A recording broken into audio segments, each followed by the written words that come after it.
Hello student, आप देख रहे हैं YouTube channel epsilon study point. तो इस चैनल में बुक चल रही है लीनियर प्रोग्रामिंग। इसमें टॉपिक है सिंप्लेक्स मेथड। सिंप्लेक्स मेथड से लीनियर प्रोग्रामिंग को सॉल्व करना है। तो पिछले वीडियो में भी सॉल्व करने का मेथड बता चुके हैं। अब यहाँ पर एक प्रॉब्लम लेके चलते हैं। लिखा हुआ है solve the following LPP by simplex method. लिखा हुआ है maximize z equal to x1 minus x2 plus 3x3 subject to the constants हैं x1 plus x2 plus x3 less than equal to 10, 2x1 minus x3 less than equal to 2, 2x1 minus 2x2 plus 3x3 less than equal to 0 और non negativity condition लिखी हुई है x1, x2, x3 greater than equal to 0।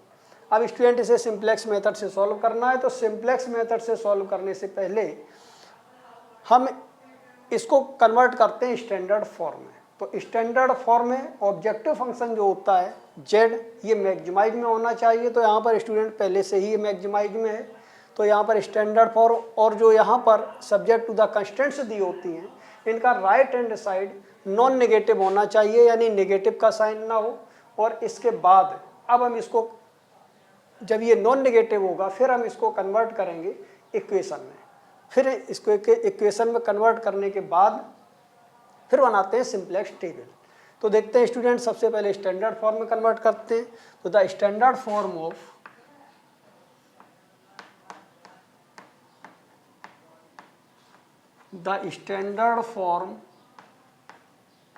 Of given LPP is, तो maximise Z लिखा हुआ है, तो यानी कि यहाँ पर लिखते हैं maximize z equal to x1 minus x2 plus 3x3, x1 minus यहाँ पर x2 plus 3x3 subject to the constants यहाँ पर लिखी हुई है। तो यहाँ पर सब्जेक्ट टू द कंस्टेंट्स लिखा।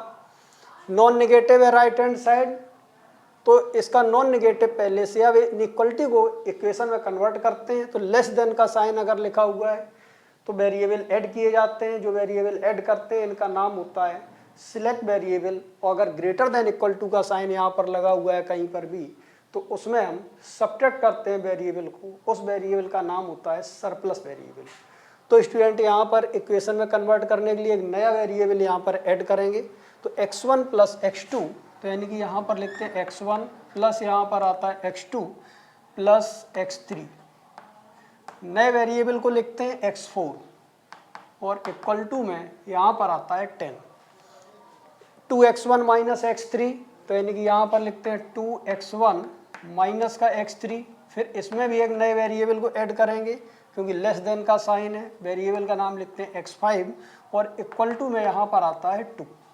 इसके बाद देखते हैं यहाँ पर 2x1 माइनस 2x2 लिखा हुआ है, यानी कि 2x1 माइनस 2x2। इसके बाद लिखते हैं प्लस का 3 इंटू x3। नए वेरिएबल को ऐड करेंगे तो यहाँ पर लिखते हैं x5 के बाद नया वेरिएबल x6 और इक्वल टू में यहाँ पर आता है 0। अब टोटल वेरिएबल नॉन नेगेटिविटी की कंडीशन बनाएंगे। तो यानी कि यहाँ पर लिखते हैं x1, x2, x3 dot dot dot, इस तरीके से x6 greater than equal to 0। अब यहाँ पर स्टूडेंट जो मैक्सिमाइज जेड ऑब्जेक्टिव फंक्शन लिखा रहता है, इसमें टोटल वेरिएबल लिखे हों, इस पर इफेक्ट भी ना पड़े और टोटल वेरिएबल हो जाए, तो इसलिए इनका कोफिशिएंट 0 करके लिखते हैं। तो 0x4, फिर यहाँ पर लिखते हैं 0x5, इसके बाद यहाँ पर लिखते हैं 0x6। अब बनाते हैं स्टूडेंट यहाँ पर सिंप्लेक्स टेबल और सॉल्व करते हैं इसे। देखते हैं आगे। तो यहाँ पर स्टूडेंट सिंप्लेक्स टेबल में सबसे पहला कॉलम रहता है बेसिस का b, फिर यहाँ पर लिखते हैं cv, इसके बाद यहाँ पर आता है xv, x1, x2, x3, इसके बाद यहाँ पर x4, फिर यहाँ पर लिखते हैं x5 और इसके बाद यहाँ पर लिखते हैं x6। और इसके बाद अगला जो कॉलम रहता है वो मिनिमम रेशियो का रहता है। स्टूडेंट ज़रूरत पड़ती है तो लिखते हैं, अगर इनकमिंग वेक्टर मिलता है तो। देखते हैं आगे। और यहाँ पर cj रहता है और यहाँ पर डेल्टा j और यहाँ पर z की जो वैल्यू आती है वो आती है यहाँ पर cv इंटू xb। cj, इसमें मैक्सिमाइज जो z लिखा रहता है, इनके कोफिशिएंट लिखे रहते हैं, यानी x1 का कोफिशिएंट 1 है, x2 का कोफिशिएंट -1, इसी तरीके से x3 का 3, x4 का कोफिशिएंट 0, x5 का 0 और x6 का 0। इसके बाद जो राइट हैंड साइड रहता है स्टूडेंट वो xb में लिखते हैं। तो राइट हैंड साइड में लिखा हुआ है 10, फिर लिखा हुआ है यहाँ पर 2 और इसके बाद लिखा हुआ है यहाँ पर 0। इसके बाद में equation x1, x2, x3, x4 इनके कोफिशिएंट हैं। तो x1 का कोफिशिएंट यहाँ पर 1, x2 का 1, x3 का 1, x4 का 1, x5 और x6 0 और 0। सेकेंड इक्वेशन है x1 का कोफिशिएंट यहाँ पर 2 है, x2 का कोफिशिएंट नहीं है तो 0 है, x3 का -1 है, x4 नहीं है तो 0 है, x5 का कोफिशिएंट 1 है और x6 का 0 है। थर्ड इक्वेशन देखते हैं तो x1 का कोफिशिएंट 2, x2 का कोफिशिएंट -2, x3 का कोफिशिएंट 3, x4 नहीं है तो 0, x5 0 और x6 का कोफिशिएंट है 1। इसके बाद स्टूडेंट देखते हैं जब 3 इक्वेशन है तो इसकी 3 इक्वेशन की जो बेसिस होती है वो होती है 1 0 0, 0 1 0 और 0 0 1। यहाँ पर देखते हैं ये बेसिस बनी हुई है 1 0 0, 0 1 0 और 0 0 1। तो स्टूडेंट यहाँ पर जो फर्स्ट प्लेस पर 1 है इसके ऊपर एलिमेंट जो होता है उस वेरिएबल को देखते हैं। तो सबसे पहले 1 है, इसमें वेरिएबल x4 है, सेकंड पर 1 है, x5 है और थर्ड पर 1 है, इसमें x6 है। इसी क्रम में इनको हम बेसिस में लिखेंगे। फर्स्ट प्लेस पर 1 है तो फर्स्ट प्लेस पर हम वेरिएबल लिखेंगे x4, सेकंड पर 1 है 5 है तो यहाँ पर वेरिएबल x5 और थर्ड पर 1 है यहाँ पर वेरिएबल x6। तो बेसिस में इसको हम यहाँ पर लिखते हैं x6। ये लिखा है CV कॉस्ट, यानी बेसिस की जो कॉस्ट होगी वेरिएबल की उनको लिखेंगे। तो ये कॉस्ट का लिखा हुआ है बेसिस x4 x5 x6, तो इनकी कॉस्ट है 0 0 0। तो स्टूडेंट यहाँ पर लिखते हैं 0, यहाँ पर भी 0 और यहाँ पर भी 0। इसके बाद स्टूडेंट यहाँ पर देखते हैं CV इंटू XB, इनका इंटू कर लें, इंटू करने के बाद ऐड कर दें, जो आंसर आएगा वो CV इंटू XB लिखा जाएगा। तो 0 का 10 में इंटू करेंगे 0 आएगा, 0 का 2 में इंटू करेंगे 0 आएगा, 0 का 0 में इंटू करेंगे 0 आएगा। इनको ऐड करेंगे तो स्टूडेंट यहाँ से मिलेगा 0। और इसके बाद जो बेसिस में यहाँ पर लिखा रहता है वेरिएबल उनका delta J x4 x5 x6 वही वेरिएबल लिखे हैं यहाँ पर, इनका डेल्टा J हमेशा 0 होता है। यानी कि यहाँ पर 0 0 और 0 आएगा। और इसके बाद अब स्टूडेंट यहाँ पर ये निकालना है ये 3 डेल्टा J, यानी कि यहाँ पर डेल्टा 1 डेल्टा 2 और डेल्टा 3। तो डेल्टा J का जो फार्मूला होता है तो यहाँ पर लिखते हैं delta J equal to CJ minus CV into यहाँ पर लिखते हैं XJ। तो इस तरीके से डेल्टा 1 की जो वैल्यू आएगी वहाँ पर C1 माइनस CV इंटू इसको यहाँ पर लिखेंगे X1। तो C1 की जगह पर लिखा हुआ है 1, तो 1 माइनस CV का X1 में इंटू करेंगे, CV का X1 में इंटू करेंगे तो 0 का 1 में, फिर 0 का 2 में और फिर 0 का 2 में, और इंटू करने के बाद ऐड करेंगे तो स्टूडेंट यहाँ पर 0 फिर 0 और फिर 0, इनको ऐड करने पर 0 ही मिलेगा। तो 1 में से इसको सब्ट्रैक्ट करेंगे तो यहाँ पर 1 आएगा। इसी तरीके से जब हम डेल्टा 2 निकालेंगे तो -1 से सब्ट्रैक्ट करेंगे, तो यानी कि यहाँ लिखेंगे डेल्टा 2, तो डेल्टा 2 की value -1 minus CV into X2 लिखेंगे। फिर CV का X2 में इंटू करेंगे, 0 का 1 में 0, फिर यहाँ पर 0 आएगा, फिर इसका इसमें इंटू करेंगे 0, तो सभी टर्म यहाँ पर 0 मिलेंगे। तो -1 में से सब्ट्रैक्ट करेंगे तो स्टूडेंट आएगा -1। और इसी तरीके से जब हम डेल्टा 3 निकालेंगे तो इस 3 से सब्ट्रैक्ट करेंगे 3 माइनस CV इंटू X3। तो CV का इंटू X3 में करते हैं तो 0 का 1 में 0, यहाँ पर भी इंटू करेंगे 0 और यहाँ पर भी इंटू करेंगे तो 0, तो सभी 0 को ऐड करने पर 0 आएगा, तो आंसर आ जाएगा 3। तो इस तरीके से यहाँ पर स्टूडेंट लिखते हैं यहाँ पर 3। अब यहाँ पर देखते हैं डेल्टा J अगर पॉजिटिव है, बेसिस का डेल्टा J हमेशा 0 होगा। अगर हम इस मेथड से निकालते भी हैं तो यहाँ पर अगर इस डेल्टा को निकालेंगे तो 0 में से माइनस करना पड़ेगा, यानी कि 0 माइनस आएगा, और इस 0 का इंटू इसमें 0, यहाँ पर भी 0 और इसका भी इसमें इंटू करेंगे 0, तो 0 में से 0 यहाँ पर सब्ट्रैक्ट करेंगे 0 आएगा। इसी तरीके से हम डायरेक्ट भी लिखते हैं तब भी आंसर वही आता है। तो अब यहाँ पर स्टूडेंट देखते हैं डेल्टा J, सभी डेल्टा J नेगेटिव अगर हो जाएंगे तो प्रॉब्लम यहीं रुक जाएगी और ऑप्टिमल बेसिक फिजिकल सॉल्यूशन मिलेगा। लेकिन डेल्टा J एक भी पॉजिटिव है तो उसका पूरा कॉलम देख लें, नेगेटिव ना हो। अगर कॉलम नेगेटिव है तो अनबाउंडेड सॉल्यूशन होता है। तो पॉजिटिव के लिए ये सब पॉजिटिव है, यहाँ पर केवल एक नेगेटिव है, टोटल कॉलम नेगेटिव अगर होता तो अनबाउंडेड सॉल्यूशन कह देते, प्रॉब्लम यहीं पर रुक जाती। लेकिन यहाँ पर डेल्टा जी अब पॉजिटिव है, कोई कॉलम पूरा का पूरा नेगेटिव नहीं है, तो फिर प्रोसेस को आगे चलना है। कैसे चलेंगे आगे? तो डेल्टा जे देखेंगे, पॉजिटिव में मैक्सिमम डेल्टा कौन सा है, तो इन पॉजिटिव में मैक्सिमम डेल्टा है 3 है, तो इसी का नाम स्टूडेंट होता है इनकमिंग वेक्टर। तो इसको यहाँ पर लिखते हैं इनकमिंग वेक्टर, इनकमिंग वेक्टर, ये इनकमिंग वेक्टर है। जब इनकमिंग वेक्टर मिलता है तो इसको डिवाइड करते हैं, मिनिमम रेशियो निकालते हैं, XB डिवाइडेड बाई X3, और XB में X3 से डिवाइड करेंगे तो 10/1 आएगा, यानी कि यहाँ पर लिखते हैं 10/1। इसके बाद यहाँ पर लिखते हैं XB डिवाइड बाई X3, तो 2/-1। तो अगर नेगेटिव का, पिछले वीडियो में हमने बताया था, नेगेटिव में पॉजिटिव में अगर हम नेगेटिव से डिवाइड करेंगे तो आंसर हमेशा डैश लिखते हैं। पिछले वीडियो में हमने सभी बताए हैं किसको डैश लिखा जाता है। तो यहाँ पर XB में 1 से डिवाइड करें, 10 में 1 से डिवाइड करेंगे तो 10 आएगा, 2 में -1 से डिवाइड करेंगे तो डैश आएगा, और इसी तरीके से यहाँ पर 0 में 3 से डिवाइड करेंगे तो 0/3, यानी कि आंसर आ जाएगा यहाँ पर 0।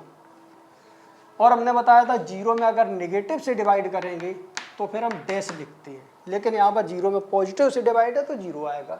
इसके बाद स्टूडेंट देखते हैं इसमें मिनिमम रेशियो में मिनिमम आंसर किसका है, तो यहाँ पर 10 आया, यहाँ 0 आया, जो मिनिमम होगा इसी का नाम होगा आउटगोइंग वेक्टर। तो यही है आउटगोइंग वेक्टर, इसका नाम है X6। तो X6 में यहाँ पर भी लिख देंगे आउटगोइंग वेक्टर।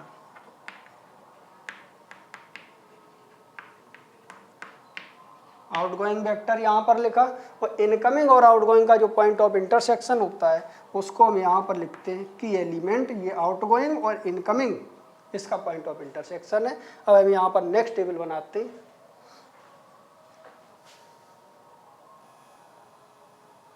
तो यहाँ पर स्टूडेंट सबसे पहले इन कॉलम में कोई चेंज नहीं होगा, यहाँ पर लिखेंगे बी के बाद यहाँ पर सी के बाद यहाँ पर XB, फिर यहाँ पर लिखते हैं X1, X2, X3, X4, X5, और यहाँ पर आता है X6। इसके बाद में यहाँ पर CJ लिखते हैं, यहाँ पर डेल्टा J लिखते हैं, और यहाँ पर आता है Z इक्वल टू, Z की वैल्यू होती है CV इंटू XB। इसके बाद स्टूडेंट यहाँ पर हम देखते हैं CJ में ये एलिमेंट हम कोई चेंज नहीं होगा, यानी कि 1, -1, यहाँ पर 3, इसको यहाँ पर 0, यहाँ पर 0 और यहाँ पर 0 आता है। स्टूडेंट अब यहाँ पर देखते हैं जो आउटगोइंग वेक्टर है इसका नाम है यहाँ पर X6। तो X6 को यहाँ से हटाएंगे, लेकिन X6 यहाँ पर कोई चेंज नहीं होगा, यहाँ X6 ही रहेगा। इस X6 को हटा करके इनकमिंग वेक्टर को रखते हैं। इनकमिंग वेक्टर है यहाँ पर X3, तो X6 की जगह पर X3 को रखेंगे, यानी कि यहाँ पर X3 आएगा, और X6 की कॉस्ट अभी लिखी हुई थी 0, अब यहाँ पर X3 आ गया तो X3 की कॉस्ट लिखेंगे 3। इसके बाद X4 में कोई चेंज नहीं है तो X4 ऐसा ही रहेगा, इसकी कॉस्ट में कोई चेंज नहीं होगा। X5 यही रहेगा, तो X5 की कॉस्ट में कोई चेंज नहीं आएगा। इसके बाद स्टूडेंट अब देखते हैं कि जो हमारा की एलिमेंट है, इस की एलिमेंट को पूरे रो में डिवाइड करेंगे, और ये CB तक तो यहाँ पर टेबल भर चुकी है, तो XB से डिवाइड होगा, तो 3 का हम 0 में डिवाइड करेंगे तो आंसर आ जाएगा यहाँ पर 0, 2/3। इसके बाद यहाँ पर माइनस का 2/3, 3 में 3 से डिवाइड करेंगे 1 आएगा, 0 में 3 से डिवाइड करेंगे 0 आएगा, 0 में 3 से डिवाइड करेंगे 0 आएगा, और 1 में 3 से डिवाइड करेंगे तो 1/3 आएगा। अब स्टूडेंट यहाँ पर हमको 2 रो भरनी है। 2 रो में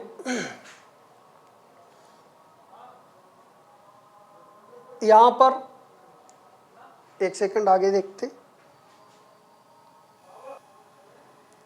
और स्टूडेंट एक बात और ध्यान रख लें कि यहाँ पर की एलिमेंट डिवाइड करने से पहले, हालांकि डिवाइड कर दें कोई दिक्कत नहीं है, लेकिन डिवाइड करने से पहले एक हम बेसिस और बना लेते हैं तो टेबल बहुत आसान हो जाती है। यहाँ पर जैसे x4 लिखा हुआ है, ये बेसिस के टर्म है, तो जो बेसिस में टर्म होता है x4, कोई भी टर्म हो, तो पहले नंबर पर है, पहले नंबर पर 1 और से सभी पूरे 0 हो जाते हैं। तो सबसे पहले वही वर्किंग कर दें, अब ये कर चुके हैं, हालांकि x4 लिखा हुआ है तो x4 में फर्स्ट प्लेस पर है, फर्स्ट प्लेस पर 1 और सभी नंबर 0, ये ऑलरेडी 0 हो गया, यहाँ पर ही 0 हो जाएगा। x5 ये सेकंड नंबर पर है, तो सेकंड नंबर में x5 पर 1 लिखेंगे और शेर सभी को 0 रखेंगे, तो सेकंड नंबर पर यहाँ पर 1 और सभी 0, ये पहले से लिख चुका है, लेकिन अगर ना भी लिखते तो भी यहाँ पर 0। इसके बाद x3 लिखा हुआ है, तो x3 में थर्ड प्लेस पर है ये, तो थर्ड प्लेस पर हम 1 लिखेंगे, x3 में थर्ड प्लेस पर 1 और से सभी नंबरों को 0 करते हैं, तो यानी कि यहाँ पर आ जाएगा 0 0 और 0। तो इतनी टेबल आसानी से भर जाती है। अब यहाँ पर देखते हैं कि जो 2 रो यहाँ पर खाली है, इन रो को भरना है, तो खाली जगह के सामने देखते हैं जो कुछ भरा हुआ है, इन नंबरों को यहाँ पर नोट करते हैं और 2 लाइन में भरना है तो 2 बार लिखते हैं, 0 2/3 -2/3, तो यानी कि यहाँ पर लिखते हैं 0, यहाँ पर लिखते हैं 2/3, यहाँ पर माइनस का 2/3 और इसके बाद यहाँ पर आता है 1/3, तो ये बनता है यहाँ पर 1/3।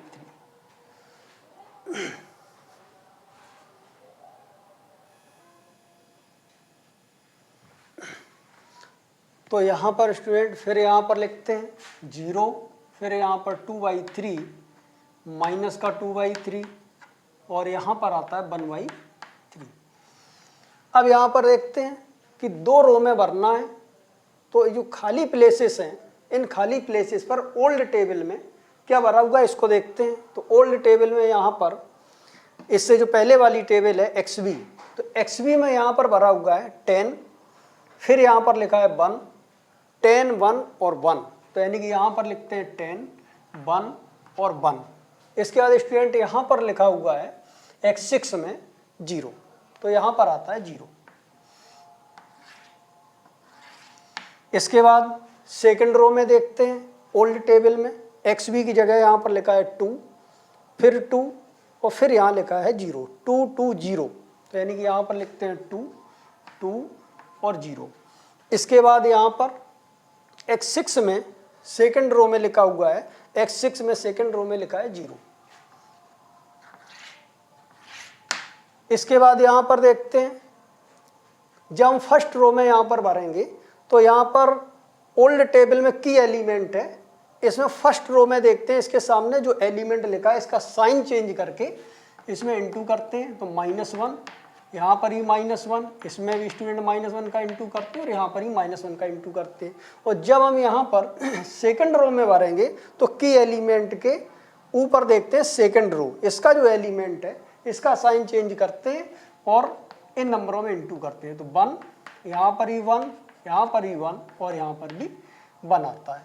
और अब इसको यहाँ पर सॉल्व करते हैं, तो यहाँ पर आता है 0 और 10 में ऐड करेंगे तो यहाँ पर 10 आएगा। इसको कैलकुलेट करके लिखते हैं सभी को। तो यहाँ पर जो फर्स्ट रो में यहाँ पर भरेंगे 10 1/3 5/3, तो यानी कि यहाँ पर आता है 10, यहाँ पर 1/3 और यहाँ पर आता है 5/3 और इसके बाद यहाँ स्टूडेंट लिखते हैं माइनस का 1/3, तो यहाँ पर लिखते हैं -1/3। इसके बाद 2 8/3, तो यानी कि यहाँ पर आता है 2, यहाँ पर लिखते हैं 8/3 -2/3 और 1/3, तो यहाँ पर माइनस का 2/3 और यहाँ पर आता है 1/3। अब यहाँ पर निकालना है CV इंटू XB यानी Z की वैल्यू, तो CV का XB में इंटू कर दें और ऐड कर दें, यानी 0 का 10 में इंटू करेंगे 0 आएगा, फिर यहाँ पर 0 का 2 में इंटू करेंगे 0 आएगा और 3 का इंटू 0 में करेंगे तो 0 आएगा और सभी को ऐड करते हैं तो आंसर 0 आता है। अब यहाँ पर डेल्टा J यानी डेल्टा 1 डेल्टा 2 और डेल्टा 6 X6 के नीचे तो डेल्टा 6 निकालते हैं। सबसे पहले हम डेल्टा 1 की वैल्यू निकालेंगे, तो डेल्टा 1 आ जाएगा यहाँ पर C1 minus CV into X1, तो C1 की जो वैल्यू लिखी हुई है यहाँ पर ये लिखी है 1 माइनस CV का X1 में इंटू करेंगे तो सी बी का x1 में इंटू करेंगे तो यहाँ पर 0 आएगा, इसका इसमें इंटू करेंगे 0 आएगा, और इसका इसमें इंटू करेंगे 3 कैंसिल होकर के 2 मिल जाएगा। 2 प्लस 0 तो आंसर आ जाएगा -1। तो स्टूडेंट यहाँ पर लिखते हैं -1। जब हम डेल्टा 2 निकालते हैं तो डेल्टा 2 की वैल्यू यहाँ पर आ जाएगी C2 minus CB into x2। तो C2 की वैल्यू यहाँ पर देखते हैं, C2 की जगह यहाँ लिखा हुआ है -1, फिर माइनस लगा है, CB का x2 में इंटू करते हैं तो CB का x2 में इंटू करेंगे तो 0 आएगा, यहाँ पर इसका इसमें इंटू करेंगे 0 आएगा, और इसका इसमें इंटू करेंगे तो आंसर आ जाएगा -2। तो इस तरीके से यहाँ से मिल जाएगा +1। तो यहाँ पर लिखते हैं +1, और इसके बाद अब इसको देखते हैं तो यहाँ पर आ जाएगा डेल्टा 6 की वैल्यू लिखेंगे तो यहाँ पर C6 माइनस CB इंटू और x6 लिखते हैं तो यहाँ से मिल जाएगा C6 की वैल्यू यहाँ पर लिखी हुई है 0, तो यहाँ पर 0 माइनस CB का x6 में इंटू करेंगे तो CB का इंटू x6 में करते हैं तो 0 आएगा, 0 का इंटू इस 1/3 में करेंगे 0 आएगा, और इसका इसमें इंटू करेंगे तो यहाँ पर आ जाएगा 1। तो आंसर आ जाएगा -1। तो इसको यहाँ पर लिखा -1। अब स्टूडेंट देखते हैं कि यहाँ पर डेल्टा J एक भी अगर पॉजिटिव आया तो पूरा कॉलम देख लें, अगर नेगेटिव है पूरा कॉलम इस पॉजिटिव के लिए तो अनबाउंडेड सॉल्यूशन लिखेंगे, लेकिन इसमें एक नंबर पॉजिटिव है इसलिए प्रॉब्लम आगे चलेगी। 2 या 2 से ज़्यादा डेल्टा हैं तो हम मैक्सिमम डेल्टा लेते हैं, और अगर एक ही डेल्टा पॉजिटिव है तो हम यहाँ पर इसी को मानते हैं इनकमिंग वेक्टर। अगर 2 या 2 से ज़्यादा पॉजिटिव हैं तो मैक्सिमम डेल्टा को इनकमिंग मानते हैं। तो यहाँ पर एक ही डेल्टा पॉजिटिव है तो इसका नाम है यहाँ पर इनकमिंग वेक्टर, इनकमिंग वेक्टर। तो स्टूडेंट अब इनकमिंग वेक्टर से यानी x2 से xb को डिवाइड करेंगे और मिनिमम रेशियो निकालते हैं। तो xb 10 है और यहाँ पर x2 है 5/3, तो इसको सॉल्व करेंगे तो यहाँ पर 6 आ जाएगा। तो इस तरीके से यहाँ से डिवाइड करेंगे xb अपॉन x2, तो माइनस निगेटिव से डिवाइड करना है तो यहाँ पर डैश आएगा, और यहाँ पर 0 को भी निगेटिव से डिवाइड करना है तो यहाँ पर भी डैश आएगा। अब स्टूडेंट मिनिमम रेशियो देखते हैं तो मिनिमम रेशियो यहाँ पर 6। हमने बताया था अगर पॉजिटिव नंबर को निगेटिव से डिवाइड करते हैं तो आंसर हमेशा डैश लिखा जाएगा।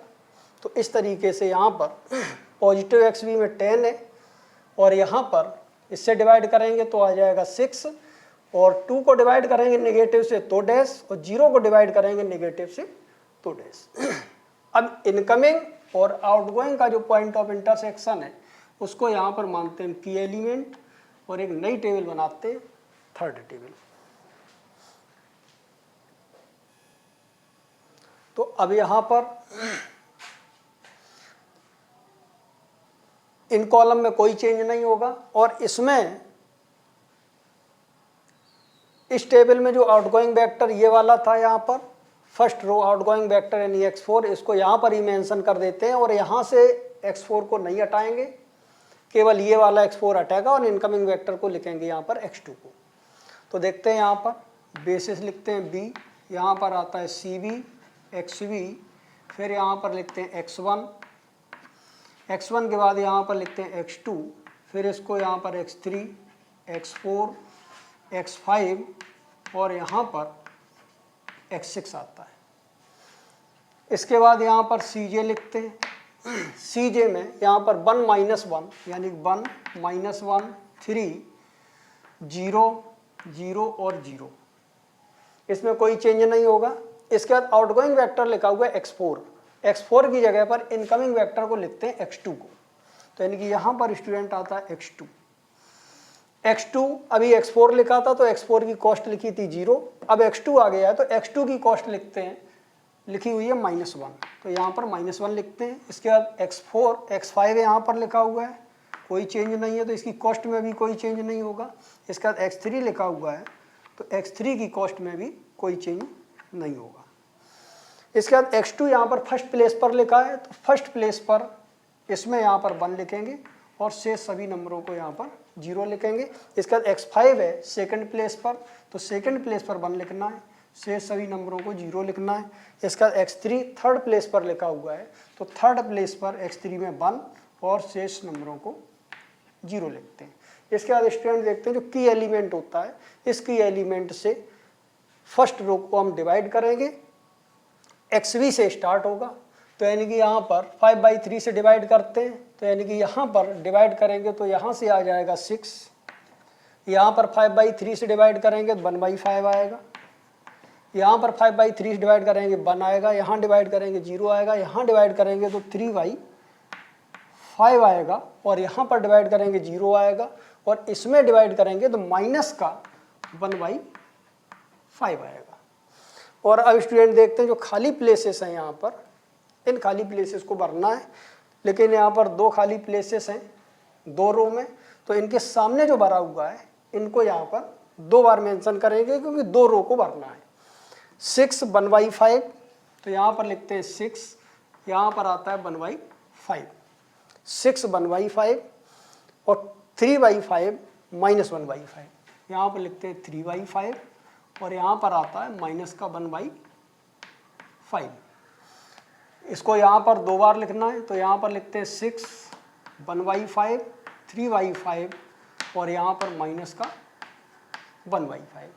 अब स्टूडेंट यहाँ पर देखते हैं जो सेकंड रो में हमें भरना है, तो ओल्ड टेबल यानी इससे पहली वाली जो टेबल है उसमें यहाँ देखते हैं इन प्लेसेस पर जो भरा हुआ है उनको रखते हैं, यानी XB में यहाँ लिखा है 2, यहाँ लिखा है 8/3, तो इसको यहाँ पर लिखते हैं 2, यहाँ पर लिखते हैं 8/3। फिर यहाँ पर देखते हैं X4 और X6 में, तो X4 और X6, X4 में यहाँ लिखा हुआ है 0, X6 में 1/3, तो 0, और यहाँ पर आता है 1/3। थर्ड रो में देखते हैं, तो XB में थर्ड रो में यहाँ पर लिखा हुआ है 0 2/3, तो इसको यहाँ पर लिखते हैं 0, यहाँ पर आता है 2/3। इसके बाद X4 और X4 और X6 में देखते हैं, तो X4 में लिखा हुआ है 0 और X6 में लिखा हुआ है यहाँ पर 1/3।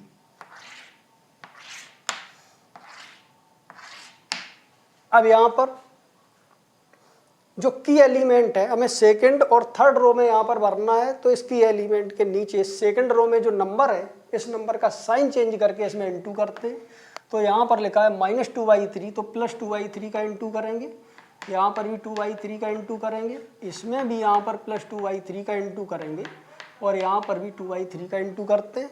और इसके बाद जब हम थर्ड रो में भरेंगे तो इसके सामने जो थर्ड रो में नंबर लिखा हुआ है उसका साइन चेंज करके इसमें भी इंटू करते हैं 2/3 का, यहाँ पर भी इंटू करते हैं 2/3 का, इसमें भी यहाँ पर 2/3 आएगा, और यहाँ पर भी 2/3 आएगा।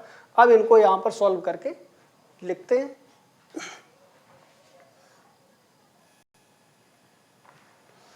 तो यहाँ पर जो ये नंबर आए हैं स्टूडेंट 6 4y 14/5 2/5 1/5, इसको इसमें सॉल्व करके आया है, इसको इसमें सॉल्व करेंगे, इसको इसके साथ ऐड करके और इसमें इसको इसमें ऐड करके जो आंसर बनते हैं उन आंसर को लिखा जाता है। इसी तरीके से इसमें सॉल्व किए। तो यहाँ पर 6 14/5 यानी कि यहाँ पर आ जाता है 6 और यहाँ पर लिखते हैं 14/5। इसके बाद यहाँ लिखते हैं 2/5 1/5, तो यहाँ पर 2/5 और इसके बाद यहाँ पर लिखते हैं 1/5। 4 4/5 2/5, तो यानी कि यहाँ पर आता है 4, यहाँ पर लिखते हैं 4/5, फिर यहाँ पर लिखते हैं 2/5 और 2/5 के बाद में 1/5, तो यानी कि यहाँ पर आता है 1/5। z इक्वल टू यहाँ पर वही फार्मूला है CB इंटू XB लिखते हैं और इसका आंसर लिखेंगे और CJ के यहाँ पर नीचे लिखते हैं डेल्टा J। तो अब यहाँ पर देखते हैं स्टूडेंट CB इंटू XB, इसका इसमें इंटू करेंगे, इंटू करके ऐड करते हैं तो -6 यहाँ पर 0, तो -6 + 0, इसका इसमें इंटू करेंगे 12 आएगा, 12 - 6 तो यहाँ पर 6 बनेगा। अब यहाँ पर डेल्टा 1 निकालना है, तो स्टूडेंट यहाँ पर देखते हैं डेल्टा 1 की value C1 - CB into X1 लिखते हैं, तो सॉल्व करते हैं तो C1 की जगह पर 1 लिखा हुआ है, 1 - CB इंटू X1, CB का X1 में इंटू करेंगे तो माइनस का 1/5 मिलेगा, यहाँ से आ जाएगा -1/5, ये 0 आएगा और यहाँ से आ जाएगा 12/5, 12/5 यहाँ से मिल जाएगा और इस तरीके इसको सॉल्व करेंगे तो 11/12/5 तो 11/5 1 माइनस यहाँ से 11/5 आएगा तो माइनस का 6/5 मिलेगा। तो इस तरीके से माइनस का 6/5 मिलता है। और इसके बाद यहाँ पर सॉल्व करते हैं तो यहाँ पर डेल्टा 4 जो लिखेंगे x4 के नीचे जो आता है उसको हम लिखते हैं यहाँ पर डेल्टा 4। तो यहाँ से मिल जाएगा C4 minus CV into x4। Solve करते हैं इसको तो C4 की जो वैल्यू है वो 0 है तो यहाँ पर लिखते हैं 0 minus CV into x4। CV का इंटू x4 में करेंगे तो माइनस का 3/5 आएगा, माइनस का 3/5 यहाँ पर 0 आएगा और यहाँ पर 6/5 आएगा, 6/5। तो स्टूडेंट यहाँ से मिल जाएगा माइनस का 3/5। तो इसको लिखते हैं माइनस का 3/5 और अगला यहाँ पर निकालते हैं तो फिर इस नंबर से सब्ट्रैक्ट करेंगे यानी 0 माइनस CV का इंटू x6 में करते हैं तो यहाँ पर आता है माइनस और माइनस प्लस का 1/5। इसका यहाँ पर इंटू करेंगे 0 आएगा और इस तरीके से 3 का इंटू 1/5 में करेंगे तो यहाँ से आ जाएगा प्लस का 3/5। तो इस तरीके से 4/5 आएगा माइनस का। तो इसको सॉल्व करते हैं माइनस का 4/5। तो अब स्टूडेंट देखते हैं यहाँ पर जितने भी डेल्टा हैं बेसिस के लिए तो 0 है लेकिन बेसिस के अलावा सभी डेल्टा यहाँ पर नेगेटिव हैं। तो इसलिए जो बेसिक फिजिकल सॉल्यूशन होगा ये ऑप्टिमल होगा और टेबल यहीं पर रुक जाएगी। ऑप्टिमल के लिए यानी सभी डेल्टा नेगेटिव हो जाते हैं तो यहाँ पर मैक्सिमम जेड लिखा जाता है और यहीं पर टेबल रुक जाएगी और यही इसका ऑप्टिमल सॉल्यूशन होगा। लिखते हैं आगे इसको और इसमें यहाँ पर एक बात और याद रखेंगे, जब ऑप्टिमल सॉल्यूशन मिल जाता है यानी सभी डेल्टा नेगेटिव हो जाते हैं तो यहाँ पर फिर मिनिमम रेशियो नहीं निकाला जाता है, फाइनल आंसर मिल जाएगा। देखते हैं इसको आगे।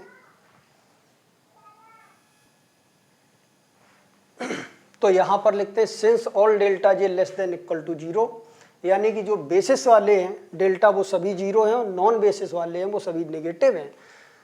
Therefore current basic physical solution is optimal and is given by, ये वो स्टेप हैं जो स्टेप हमने पहले पिछले वीडियो में बता दिए हैं कि उन स्टेपों को यूज करके ये यहाँ पर लिखा हुआ है।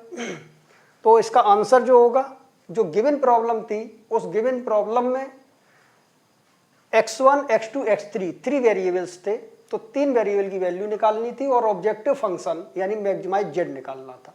तो x1 की वैल्यू यहाँ पर देखते हैं, x1 इक्वल टू बेसिस में अगर जो वेरिएबल होते हैं उन्हीं की वैल्यू यहाँ पर मिलती है और शेष जो बेसिस में नहीं होते उनकी वैल्यू 0 लिखते हैं। तो x1 बेसिस में नहीं है 0 और x2 यहाँ पर लिखते हैं, ये बेसिस में नंबर है तो इसका आंसर यहाँ पर लिखा हुआ है 6 और इस तरीके से x3 जो आता है वो x3 यहाँ पर लिखा हुआ है तो इसका आंसर यहाँ पर लिखा हुआ है 4।